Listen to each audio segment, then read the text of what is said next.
Bueno, conversaremos con Rubén Melián, diputado de la Asamblea Nacional, dirigente nacional de Avanzada Progresista. Bueno, un poco para, te diría yo, y bienvenido Rubén, un poco para Gracias. recapitular sobre las cosas, que hay que hacer un poquito de calistenia y un poquito de ejercicio para un poco medir también las cosas, ¿no? En el escenario político nacional. Así es. Seguimos todavía a cuestas con la controversia y el debate por lo del 28 de julio y, bueno, la cercanía ya, estamos ya en la última parte de octubre, de lo que será una toma de posesión el 10 de enero. Desde Avanzada Progresista, ¿cómo están viendo ustedes el panorama? Lamentablemente pareciera que el proceso electoral del 28 no contribuyó a una solución al conflicto, más allá de que las elecciones son una herramienta democrática para buscar solucionar las diferencias entre bloques en conflicto. Lamentablemente en Venezuela pareciera que la elección no funcionó, sino fue un proceso de escalada del conflicto. Lamentablemente, nosotros tenemos ahora que abrir un proceso de negociación, de entendimiento, de diálogo de los distintos factores para buscar unas soluciones, para bajar los niveles de conflicto. Pero no parece haber ese ambiente, ¿sabes? Se puede decir como planteamiento, afirmarlo como una propuesta, pero no se ve aproximación o cercanía. Yo no sé si tú lo percibes igual, yo no veo como que el gobierno quisiera conversar con adversarios políticos de oposición, no ustedes en este caso, sino los que están en la plataforma. No se ve o no se vislumbra ninguna cercanía en ese sentido. Claro, por eso hay una elevación del extremismo en muchos ámbitos y pareciera que el gobierno no tiene esa intención, yo comparto contigo, no tiene esa intención de bajar los niveles de conflicto, por lo menos con un sector de la oposición, que nosotros no compartimos muchas cosas con el sector de la oposición, pero son una fuerza relevante que tiene que tomarse en consideración para cualquier proceso de reconciliación y paz en este país. Ahora, yo creo que nosotros tenemos que avanzar en ciertos temas. Ejemplo, estos debates que venimos manejando en la Asamblea Nacional para buscar una reestructuración de las leyes electorales. Desde Avanzada Progresista tenemos ciertas propuestas, ciertos temas que nos estamos poniendo sobre la mesa, como es la reestructuración del CNE. No hablamos de cambiar unos nombres y poner uno y otro, ya hablamos de una reestructuración integral, hablamos de 9 rectores, en la cuales uno de esos rectores representan los 4 partidos más votados, algo más o menos como sucede en México. La representación de las minorías, algo que hay que estudiar, porque en el proceso electoral del 2020, de las elecciones parlamentarias, el sector oficialista con 57%, si no me equivoco, de los votos, sacó el 90 y pico por ciento de la Asamblea Sí, Nacional. ciertamente es Entonces, así. esos temas hay que estudiarlos. Y el gobierno, yo creo que está en toda la disposición de hacerlo.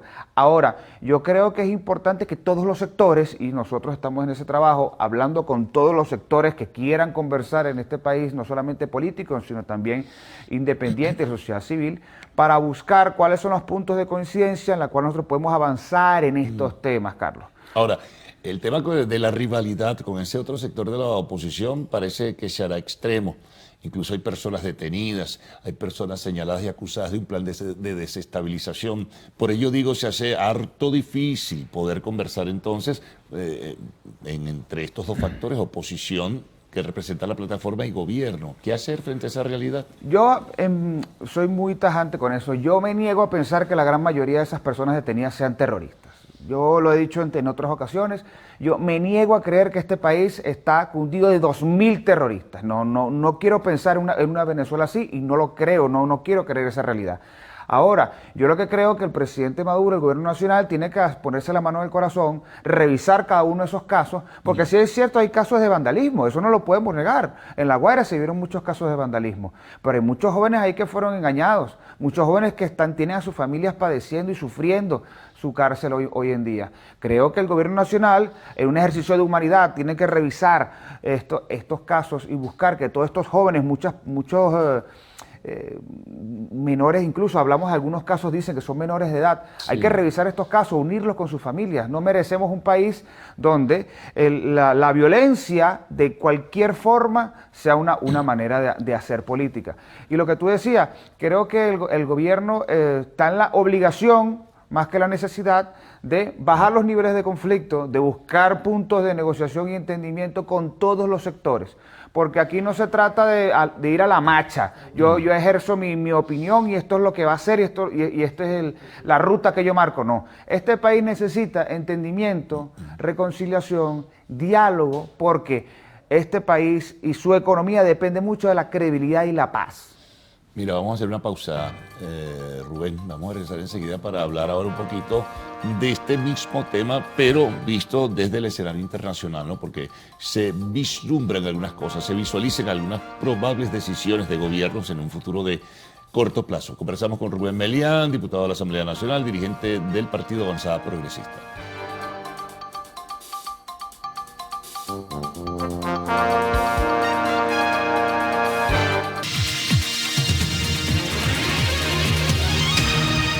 Continuamos con Rubén Melián, diputado de la Asamblea Nacional por Avanzada Progresista. Te decía el escenario internacional. Probablemente en un futuro de corto plazo, luego del 10 de enero, se tomen algunas decisiones. Algunos gobiernos pues mantendrán una postura crítica, no reconocer tal vez esa juramentación, lo que fuese. Es lo que incluso están anunciando desde hace algún tiempo algunos gobiernos de la Unión Europea y otras naciones o gobiernos de otras naciones. Ahora, ¿eso qué puede significar?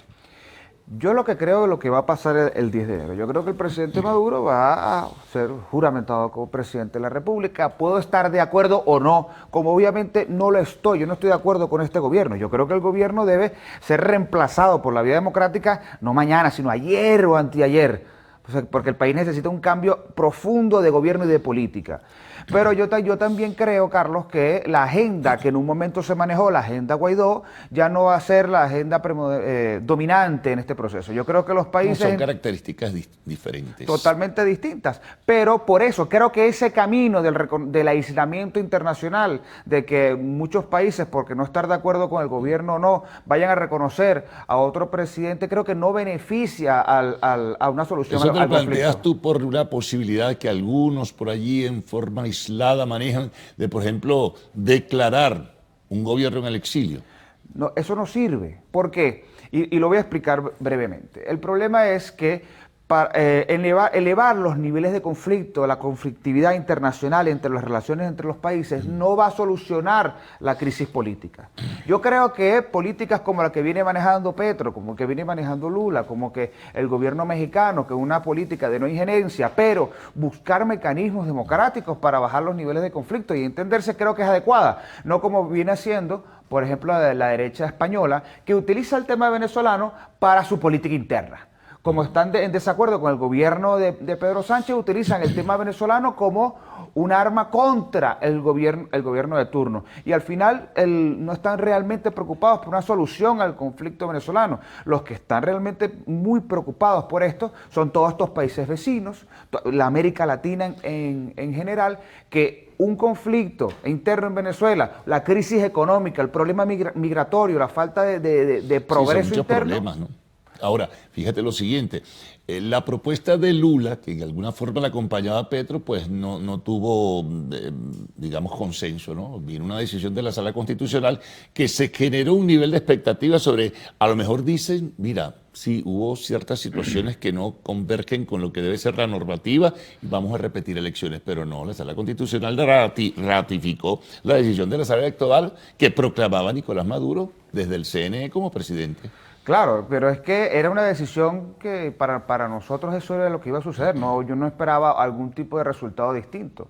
Ahora, lo que mencionábamos sobre Lula y Petro, creo que esas iniciativas siempre tienen que estar vigentes.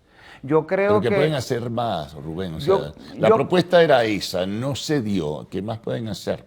En un futuro, a lo mejor, volver a plantear la realización de un nuevo proceso electoral presidencial.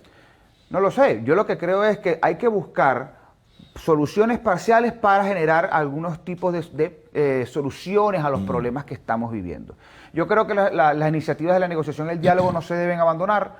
Yo creo que más que, si no hay una solución en el corto plazo, bueno, hay que trabajarla en el mediano. Pero siempre hay que continuar en esos procesos de negociación y diálogo que nunca deben desaparecer, porque lo contrario a eso es conflicto, es generar mayor problema, y creo que por esa ruta no es la adecuada. Yo entiendo que a lo mejor en este momento la iniciativa impulsada por Lula y Petro y el gobierno mexicano no ha cuajado, pero yo creo que esas iniciativas son muy productivas y que tienen que seguirse estando sobre la mesa. ¿Cómo ves tú a partir del 10 de enero? ¿Cómo se puede uno acercar, digamos, en una hipótesis, la relación con el gobierno de los Estados Unidos a partir de esa fecha? Yo creo que por lo menos después de esa fecha, varios actores internacionales van a tener que aclarar la duda de, bueno, reconozco al gobierno, pero hago negociaciones por insumos y petróleo. O sea, parece ser la ruta, ¿no?